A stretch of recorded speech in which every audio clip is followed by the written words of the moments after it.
Magandang hapon mga Ornamental. It's me again, Brent Bungalon. And welcome sa aking YouTube channel, Bicol Ornamental Fish Clippers.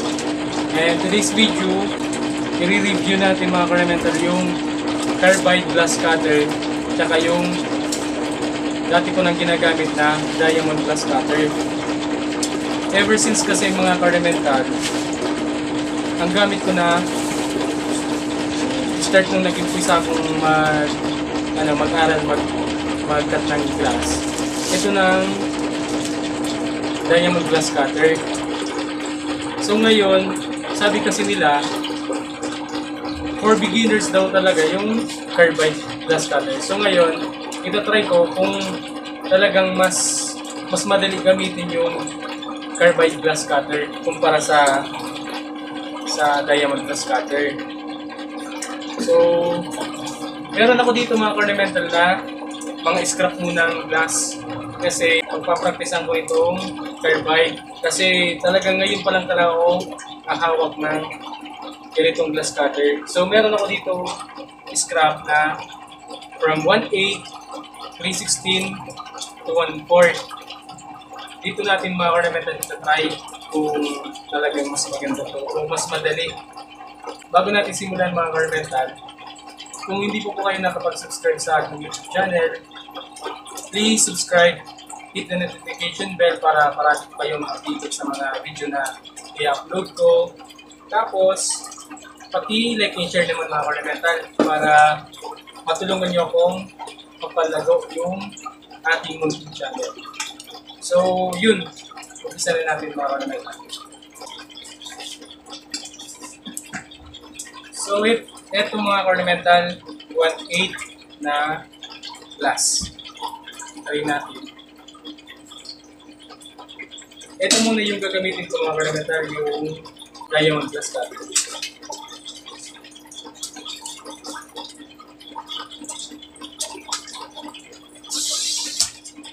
Ganun lang. Tapos, so, para sa akin talaga, gamay ko na yung diamond. Doon naman tayo mga ornamental sa carbide. So ito nga pala mga ornamental, kailangan daw po itong isaw-saw sa gaas bago i-guhit sa glass.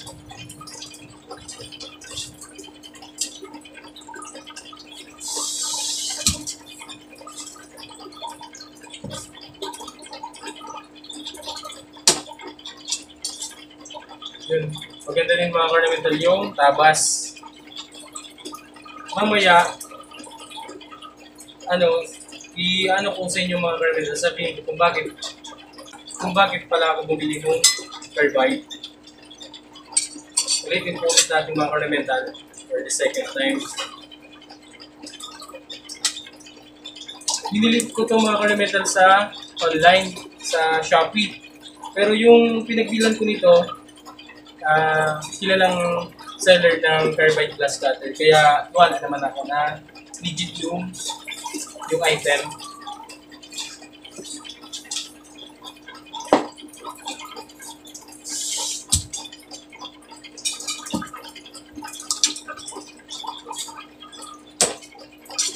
Yun. Maganda rin mga ornamental yung daan nung carbide at saka puno din naman. Try na natin yung 3/16. Unahin na ulit natin mga ornamental yung diamond glass cutter. Yung pala nito mga ornamental, yung allowance pareho din lang nung diamond glass cutter. Pareho 1/8 yung allowance.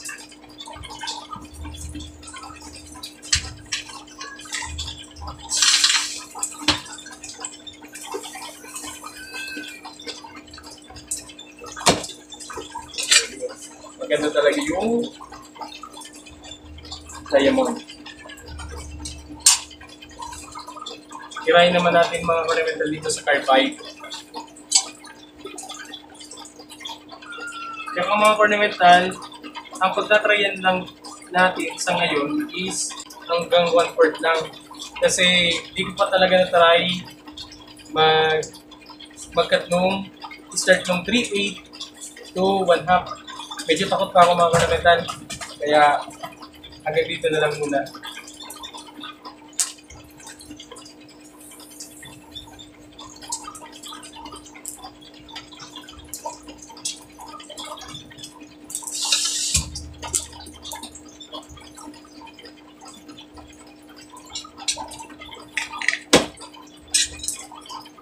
Legit mga ornamental. Maganda.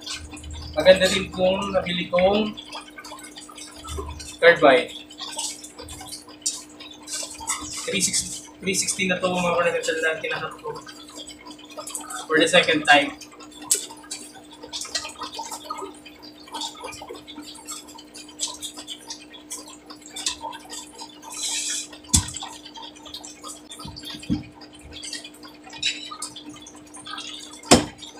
So, yun.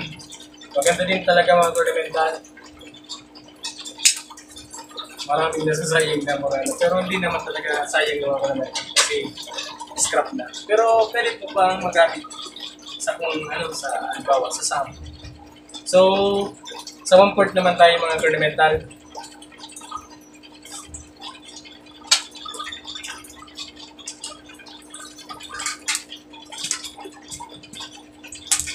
Yung diamond. Kasi maraming nagsasabi yung diamond glass cutter daw pang ano lang, pang manipis, kaya lang pang 1/8. So, try natin mga ornamental. Papakita ko sa inyo kung talagang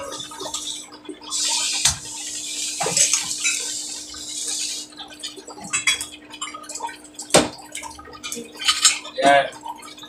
Yan yung proof na si diamond glass cutter rin sa 1/4. Tsaka, depende siguro talaga mga ornamental. Paggamay mo na yung gamit mo. Dito naman tayo mga ornamental sa carbide.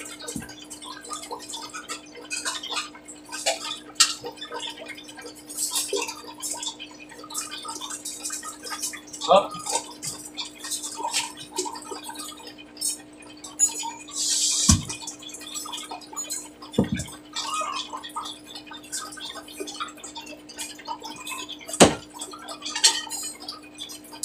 Wala akong masabi mga ornamental. Talagang good. Good talaga itong carbide na nabili ko. Later, sasabihin ko kung kanino ako bumiling seller ng carbide glass cutting.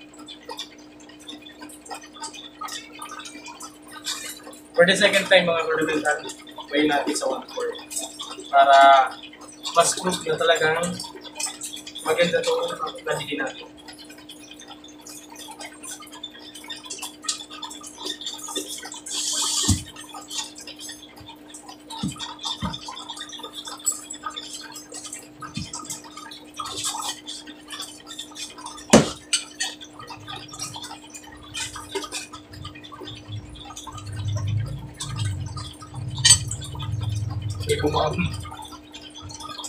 Maganda talaga yung government natin.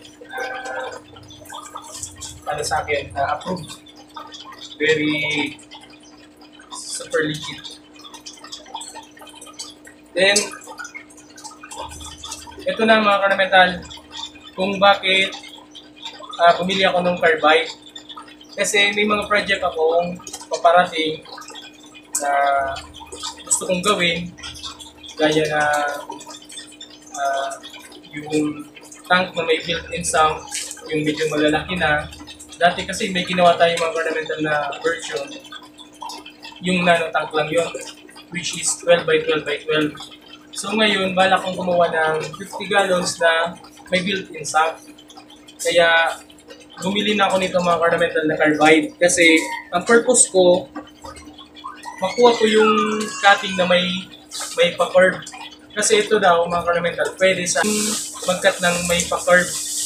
So ngayon, ito try natin mga ornamental kung pwede nga ba talaga siya i-cut ng may pa-curve. Kasi ito, trinay ko na mga ornamental, hindi pwede. Talagang pang-straight lang talaga siyang cutting. Samantalang ito, nakikita ko sa mga demo nila, pwede talaga. Basta may mga curve, kinakaya niya mga ornamental. So ngayon, ito-try natin sa 1/8.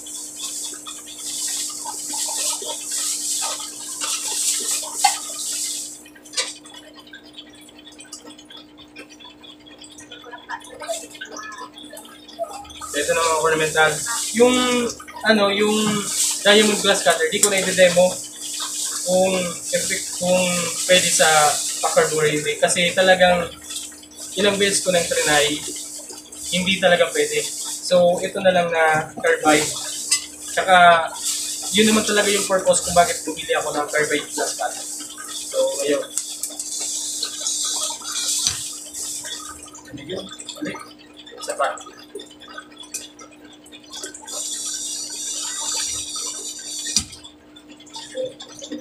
Try natin. Ano talaga, nakuha niya talaga yung daan nung pa-curve na sinasabi ko. Tingnan nyo naman mga ornamental. No? Yan talaga yung proof. Ito talaga yung habol ko dito sa carbide. So, another try mga ornamental kasi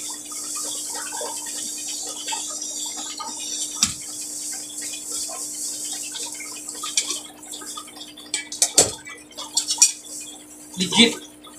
Solid mga ornamental. The best.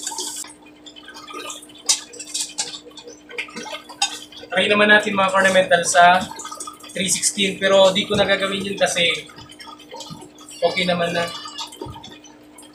Ang gagawin ko yung talagang pa-curve na gagawin ko sa mga paparating kong project.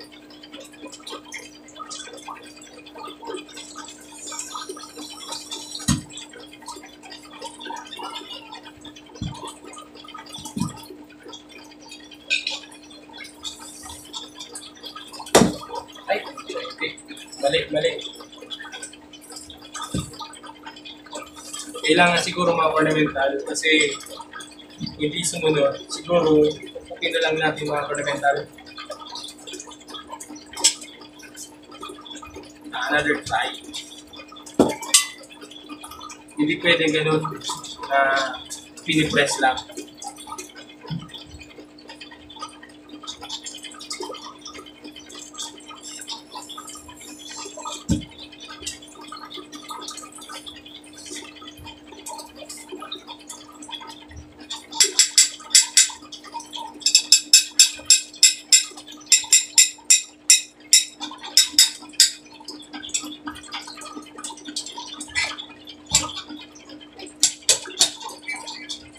Yun, mga ornamental, nakuha natin yung pa-curve na sinasabi ko. Kasi yung gagawin kong, yung may built-in sump, gagawan ko ng ganito para sa daanan ng tubig. Try naman natin mga ornamental sa 1/4 kasi 360 na to. Mamaya, marami akong itatapon ng salamin kasi dahil dito sa demo ko.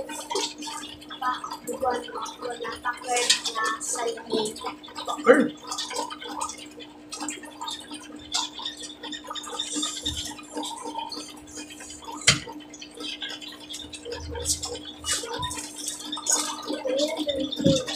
One-fourth na itong mga ornamental.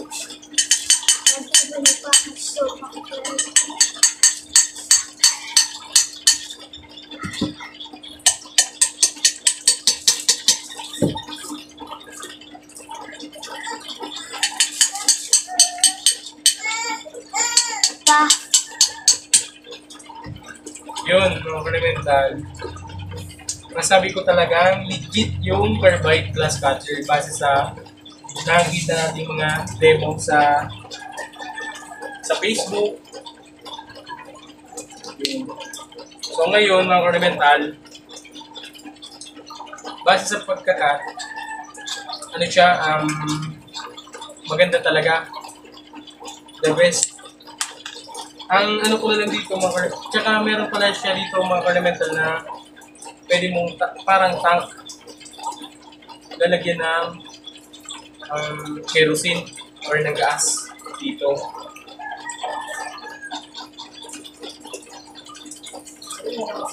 Kasi ito, pag magkakat ka, kailangan talaga ng ornamental may gas na pagsasawsawan ito.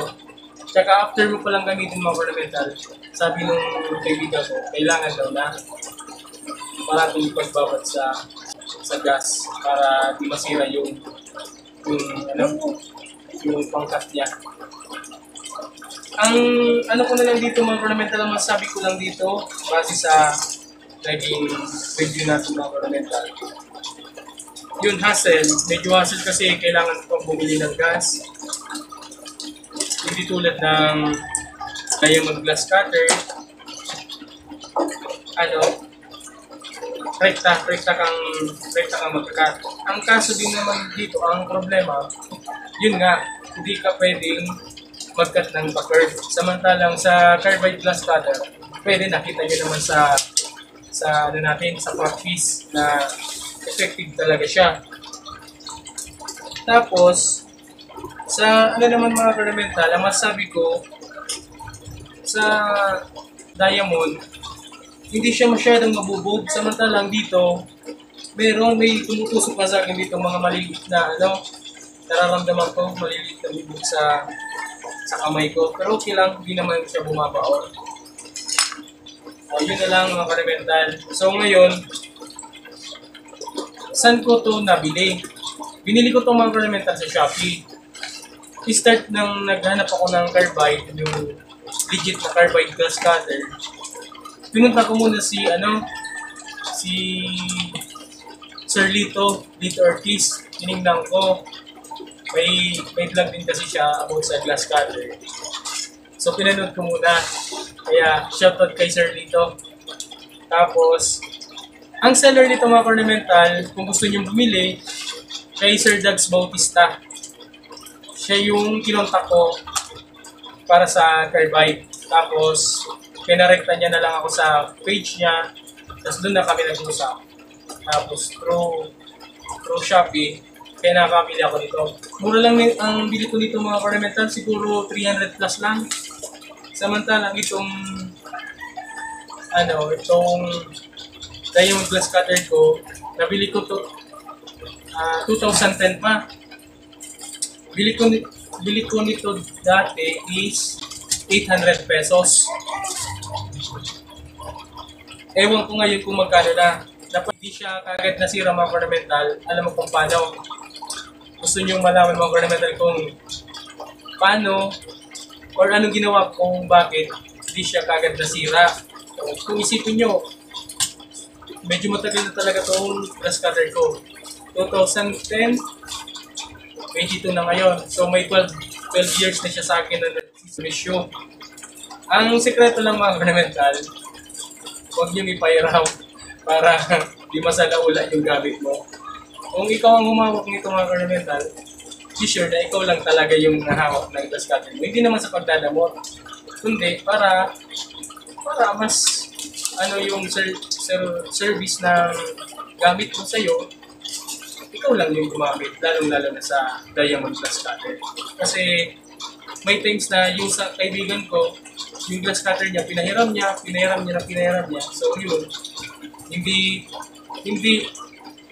umabot sa ganitong edad yung yung glass cutter niya. So, hanggang dito na lang siguro mga ornamental yung video natin. Mas ipakita ko naman siguro na mga ornamental yung kinaganda ng carbide glass cutter tsaka yung diamond glass cutter. So, hanggang dito na lang mga ornamental. Kita-kits na lang sa susunod na video. Maraming salamat.